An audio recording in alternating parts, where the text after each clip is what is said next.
Oh my god, like, I cannot even believe it. I'm doing all this without a phone. I'm like beating myself up because like if I just booked a ticket straight home, I would save money and time. Now I'm gonna be traveling for 2 days.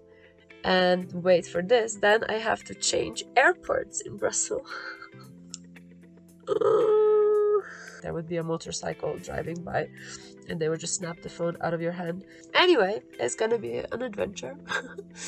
I'm Katya and I work multiple professions while traveling the globe. In the last 3 years, I had my office set in Southeast Asia, Turkey, Iraq, and most of Europe. I lived in Paris, London, and Tenerife, and currently I'm traveling the beautiful Colombia. I'm always in search of a great time, all while battling with anxiety and depression. I mostly travel solo and spontaneously, so these videos are not in any way scripted or planned. It's just my honest impressions and my stories. I hope you enjoy. Looks like I'm in a year 1992 or something with this camera, super pixelated. Hola! It's now been 2 weeks since I made any videos because I've been without a phone exactly 2 weeks. Um, Tomorrow night I'm actually making my way back home and it's gonna be a really long journey, but before I go into that, let me just rewind back to what happened with the phone. So I was actually super helpful and optimistic about it, because I thought, the driver is going to be a good person and he knows where he drops me. And immediately we put a message on my iPhone saying, if it can please be returned, put a number. Everybody was super helpful at the hostel. And I was just like, it's going to get returned. Um, the next morning, actually, the taxi driver supposedly called the number, the girl from the hostel. I don't know if it was really him because it was all very weird and I wasn't talking to him, obviously, because I don't speak Spanish. But the girls in the reception, they said that the driver called and asked who that is and that he has my phone and whose phone is this. And apparently the signal was very bad, so the communication was very distorted. So the girls asked him if he can return it. And then I don't know what happened. It disconnected or something. The weird thing is that the number that called was a US number, not a Colombian. Why would a driver have a US number? I don't know. We tried to contact back. Nobody answered. We tried WhatsApping, calling on WhatsApp, sending messages. When you typed the number in WhatsApp, there was a girl's picture there. So I don't know, everything was super sketchy. I was super helpful. We tried so many things, tried to contact people who can help. I even went in the dodgy streets where they resell the phones to try to see if there's my phone there and try to buy it back or something. I don't know. Anyway, I stayed a week after that happened in Cartagena trying to get my phone back and being very hopeful, but yeah. After a week, I was like, okay, I already had to cancel my trip to Panama and then to Guatemala. So I was just like, like, I think this is a sign I'm just gonna go home. So I've already been now in Bogota for a couple of days. I decided to come here. Um, I don't know. I mean, there's many places where I would rather go, but without a phone is so difficult to navigate. So I was just like, okay, I'm gonna go somewhere where it's familiar, somewhere where I know people. I wanted a little bit of like party. I didn't want to stay in the Caribbean coast anymore because honestly, after a month and a half of that heat, it was enough. And I have to fly out of Bogota anyway to go back home. So I was like, okay, I'm just gonna chill here for a week. I've been in a really nice hostel in Chapinero, called Macondo. Mm, and I went to party on Friday as soon as I arrived from Cartagena with Carlos, who I met in Rio Hostel on the festival, and it was super, super amazing. It was like an underground club, super hard techno, super fun. On Sunday, I met with Sergio, who I met in Cartagena, and we went to Usaken, I think it's pronounced. Please don't like, everyone is so offended that I'm not pronouncing these names correctly, but I'm not from here. Like, I changed so many places, it's so hard to pronounce stuff when you don't speak the language, and I'm pretty sure that most people don't know how to pronounce names of the cities and villages in Slovenia, so bear with me, please. Nothing is with bad intentions, for sure. I'm trying my best. Um, so yeah, I've been in Bogota, and yeah, the frustrating thing is like I kind of like booked everything super fast, and I kind of wanted to keep my options open because I thought I might go and make a quick stop in London because I still have some of my things in London. For those who don't know, before going on this trip, I was living in London for like a year and a half, and now I'm like going back to my home country, to Slovenia. So I did move majority of my things from there to Slovenia before Christmas, but a few things are still left there. So I would really like to get those things back home and just close that chapter and start new. And so yeah, I'm flying. Oh my god, I cannot even believe, and I'm doing all this without a phone. So right now I've been for a few hours organizing everything. So tomorrow, well, tomorrow night, from Thursday to Friday at 1 in the morning, I have a flight to Mexico, to Cancun, and I land at 5 in the morning, and then I have a 12-hour layover. So I was like, okay, it's during the day, like, what do I do? First, I was thinking to just go to the beach and chill, but there is no nice places there, and I've been warned about the traffic. I've been warned about so many things. I tried to find some information in Facebook groups, and people were really helpful. So what I ended doing today was I booked a resort kind of hotel that is just 8 kilometers from the airport, and they have a free airport shuttle, which is good because the taxis are super expensive there. So now I'm just trying to organize everything because I'm landing 5 in the morning. So, I don't even know if they're gonna be picking me up at 5 in the morning or what. Like, it's just. And without a phone, like once I like arrive there, there's no way I can contact them unless I just ask random people if they can let me their phone, and you know how that is. So right now, I'm using the hostel's phone to message them on WhatsApp to book the shuttle. The good thing about the hotel is the checkout is at 1 p.m. So if I arrive there at like 6, 7 in the morning, plus minus, I don't know, the immigration in Mexico, um, I still have quite a few hours of sleep. I will have a free buffet breakfast. I will have a pool for all day to use. The hotel looks nice, so it was expensive. I'm like beating myself up because like if I just booked a ticket straight home, I would save money and time. Now I'm gonna be traveling for 2 days, basically, and just fuck, it's gonna be so. Never do anything for a guy. That's all I can say. Like, yeah. Anyway, it's gonna be an adventure.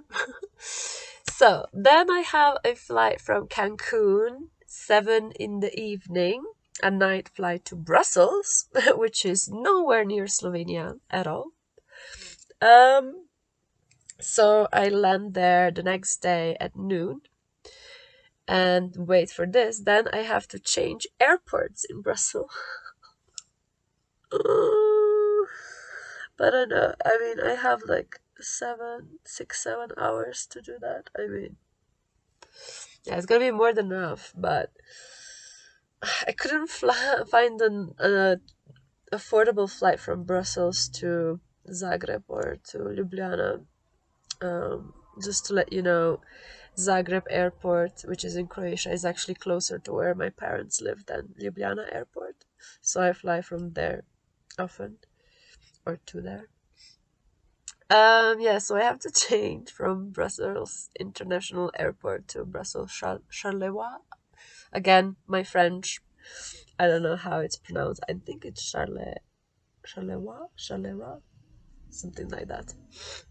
Um, so I will have a quick stop in the city center, get a beer, maybe lunch, hopefully some internet, so I can tell my parents that I'm still arriving, still coming, still, and yeah, and then at 7 in the evening, I have the last flight, 2 hour flight to Zagreb, and hopefully my parents are picking me up, and from there is like a 45-minute drive. Oh, so imagine like all the logistics of this, like, yeah. I mean, I think only in Brussels is gonna be like a little bit annoying. But everything else should be fine. Like, I'm taking a taxi here to the airport, a flight to Cancun. In Cancun, a shuttle bus is supposed to pick me, take me to the hotel, and then back from the hotel to the airport. Don't have to do anything there. Just find the shuttle bus driver, shuttle van driver. I don't know. Yeah. Also, I'm getting sick. For the whole 3 months, I didn't get sick. I was like manifesting health. My whole body was like beaming with energy and health. And then 2 days ago, I'm starting like to get a little bit sick. I can manage. Anyway, and then from Cancun to Brussels, flight, easy. From Brussels to airport to center, train, and then switch to the bus to another airport, another flight. I mean, super easy, right? I already looked at all the like where all the train stations are or the bus stations, kind of like made some print screens um, of the maps in my laptop. So, everything should be fine. The only thing that is now like really bothering me is if this resort is gonna organize the shuttle for me. I have a feeling like I might have to wait a little bit because I don't know if they're gonna be picking up people so early. So hopefully at least like at 7 a.m. they can come and pick me up. And by then I'm sure I'm gonna be done with immigration and all that kind of stuff. So that's that. I'm gonna make a video of like summing up the whole 3 month adventure and everything in once I'm home and when I get proper equipment. Like, I have an old phone at home, that's why I didn't want to buy a new one here. I was thinking of it, like I really was. But the prices of iPhones are actually the same pretty much everywhere in the world, so it wouldn't be cheaper to buy an iPhone. To buy a random phone, again, I was just thinking like it's gonna be a waste of money because I have a old phone at home. Um, and if I bought a phone here, like there's no warranty, there's nothing. Like I'm having a Colombian phone. So I was just like, I'm just gonna wing it. And it was fine until now. Like it's not an issue. Of course, at some points I was relying a little bit on other people. But otherwise, like when I was going out of the hostel to do stuff like, I don't know, to find a supermarket, to find a place to eat, or to find a post office or shops or whatever, I just looked on the map where to go. I'm in an area full of shops, full of restaurants, bars. everything. Like if I went somewhere far, you just take a taxi, and the hostel book the taxi in an app. Everything was like, it's not that hard. Like you just kind of get used to it. You can see how much you really rely on a phone when you're traveling and you don't have one. I would say that one of the most annoying thing is that I cannot check my bank balance because all the two-step verifications and authentications are through your phone number. Um, I thought I had an old SIM card with me, but I don't. And I think I probably lost it somewhere because it was just randomly amongst my cash. And if I wanted an eSIM, I would have to buy an iPhone or like a super new phone. So yeah, it just didn't work. So yeah, today I'm like, I want to get a tattoo tomorrow. And, that's a sum of money. I'm ending my trip and I have no idea how much money I have on my account. So I'm a little bit like, fuck, I don't want to, arrive to Brussels or Mexico and, pay for something and there's no balance on my card. Like, that's a little bit frustrating, not being able to pay stuff online. I am paying with PayPal on the pages where I can, so that's good. I'm really happy that PayPal is working. Um, but like you cannot pay. I cannot pay it with a Visa because it's connected to your phone. Like you get the password, the PIN code, or whatever is it called. So yeah, no idea how much money I spent in these last 2 weeks. I should have been keeping um score a little bit, but I didn't, so fuck. So I'm still waiting for the tattoo studio to reply to me, but I think I have an appointment tomorrow at 11 a.m. So yeah, you know everything's doable. Like if we could do it before we were using smartphones, then we certainly can now, but it's just a little bit, yeah, difficult, a little bit more challenging. And yeah, you rely on kindness of other people a lot. So hopefully, while I'm doing this 2 day travel, there's gonna be some kind people helping me. Um, yeah, that's that. Um, Thank you so much for tuning in for this very strange video, but that's one of the realities of traveling. It can happen anywhere. I know people lost their phones in Spain, in France, in UK. It can happen everywhere, but yeah, here um maybe it is more common. I met people even just in this hostel that got their phones stolen here in Bogota. So you do need to be careful. Not just for people to steal your phone because they literally like steal it from your hand. Like there would be a motorcycle driving by and they would just snap the phone out of your hand. But just be also careful, like if you give someone your phone for like to look at something for information or navigation or whatever, like I did, just be careful and get it back. mm, do I have any other things? I don't know. Let me know in the comments, like if something like this happened to you. Did you ever like travel without a phone? Do you use like a uh foldable 3D map? I don't know. Like, how do you solve these things? What did you do? All right. Thank you. Thank you so much. Gracias. Buenas noches.